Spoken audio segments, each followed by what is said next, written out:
안녕하세요. 이슈이시다 시간입니다.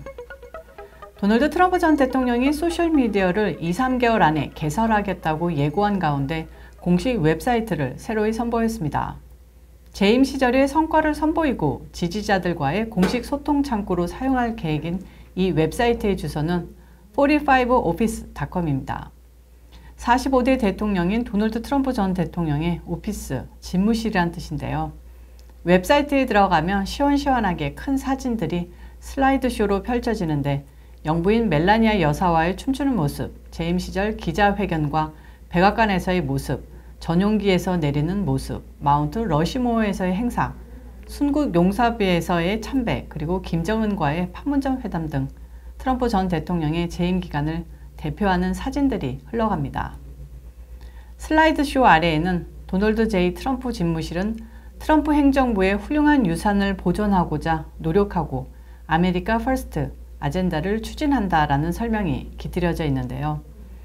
공식 웹사이트 오픈이 트럼프 전 대통령의 정치 복귀를 사실상 의미한다는 뜻으로 해석됩니다.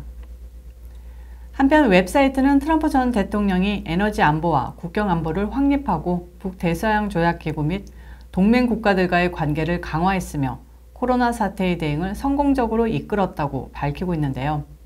지지자들이 집무실로 메일을 보낼 수 있는 메뉴도 마련되어 있습니다. 이런 가운데 트럼프 전 대통령의 선임 고문인 제이슨 밀러는 지난 21일 폭스뉴스에 출연해 트럼프 전 대통령이 아마 2~3개월 사이 자신의 플랫폼으로 소셜미디어에 복귀할 것이다 라고 내다봤는데요. 계획은 착착 진행 중인 것으로 보입니다. 다음 소식입니다.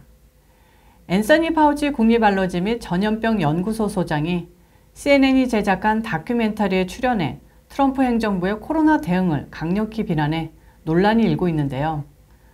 트럼프 전 대통령은 파우치가 입장 번복의 화신이라며 그가 역사를 왜곡해 재해석하려 한다고 일축했습니다.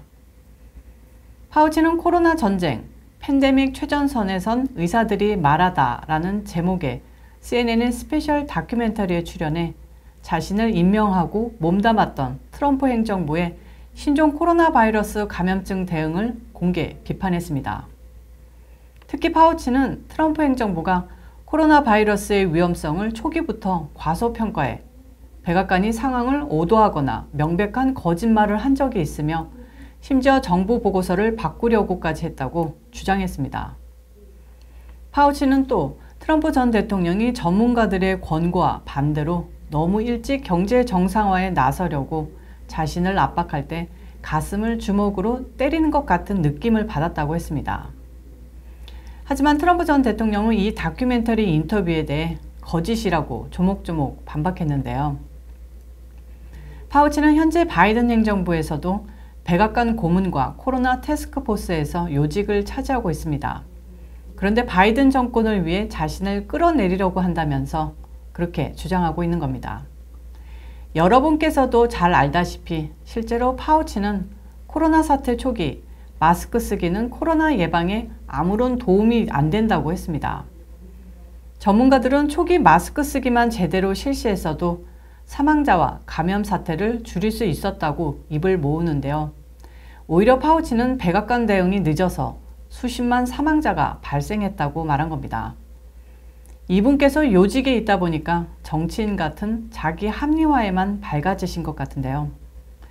초창기부터 지금까지 코로나와의 전쟁, 최고 책임자로 있다면 인정할 것은 깨끗이 인정하고 제대로 말을 해야 하는 것 아닌가 참 당황스럽기만 합니다. 트럼프 전 대통령은 실제로 성명서에서 파우치 소장을 겨냥해서 입장 번복의 화신, 킹 오브 플립플롭스 이라면서 자신을 최대한 좋게 보이게 하려고 꼴대를 움직이고 있다고 비꼬았습니다. 또 트럼프 전 대통령은 파우치 소장이 중국 여행을 금지시키지 않아도 주장해 자신과 언쟁을 벌였던 사실을 공개했습니다.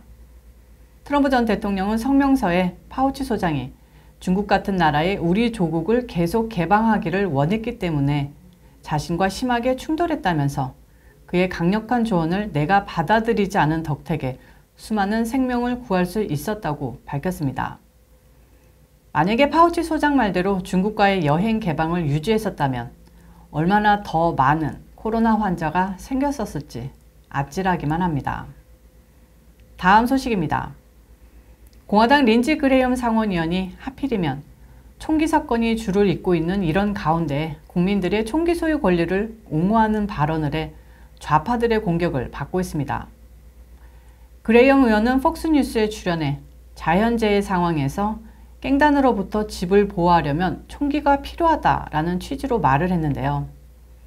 스스로 AR-15 소총을 가지고 있다면서 내가 사는 사우스캐롤라이나주에 자연재해가 일어나 경찰조차 동네를 지키지 못한다면 깽단은 우리 집을 맨 마지막에서야 찾을 것이다. 내가 스스로 방어를 해야 한다 라고 말했습니다. 요즘 자동소총을 중화기로 분류해 소유에 제한을 둬야 한다는 법안을 민주당이 준비 중인데 그레이엄 의원은 반대 입장을 보인 겁니다. 바이든은 지난 23일 백악관 연설에서 공격용 무기와 대용량 탄창 금지를 위한 입법을 상하원에 촉구하고 상원에는 총기 구매 신원조사 확대 법안을 통과하라고 요구한 바 있습니다. 워싱턴 포스트는 그레이엄 의원의 인터뷰는 총기 규제 강화를 위해 노력하려는 바이든 대통령 측이 앞으로 직면할 어려움을 분명히 보여준다라고 진단했는데요. 저는 양 진영이 총이 사람을 죽이는 게 아니다. 사람이 사람을 죽이는 것이다 라는 문구를 되새겨봐야 하지 않을까라는 생각이 듭니다. 마지막 소식입니다. 현재 미국에서 주류 언론을 중심으로 아시안계에 대한 증오범죄를 이슈화하고 있는데요. 거기에 한인들을 비롯한 아시아계 단체들이 미국 주류 언론에서 관심을 얻으면서 주말마다 피켓을 들고 집회를 열고 있습니다. 이 동네 한인 단체들도 지난주 워싱턴 DC에서 집회를 가진 게 워싱턴 포스트에 픽업이 됐는데요. 언론에서는 평상시에는 무관심했을 동네 양아치, 깡패들의 폭행 사건이라도 피해자가 아시아계라면 증오범죄처럼 다뤄져서 언론에 오르내리고 있습니다. 실제로 지난주 BLM 흑인 시위대 리더급인 크리스토퍼 앨런 해너라는 남자가 아시아계 주민을 폭행했다가 체포됐습니다. 대부분 흑인들의 아시아계 폭행 사건은 인종증오 범죄가 아닌 인종 간 갈등으로 야기된 폭행 사건인데요.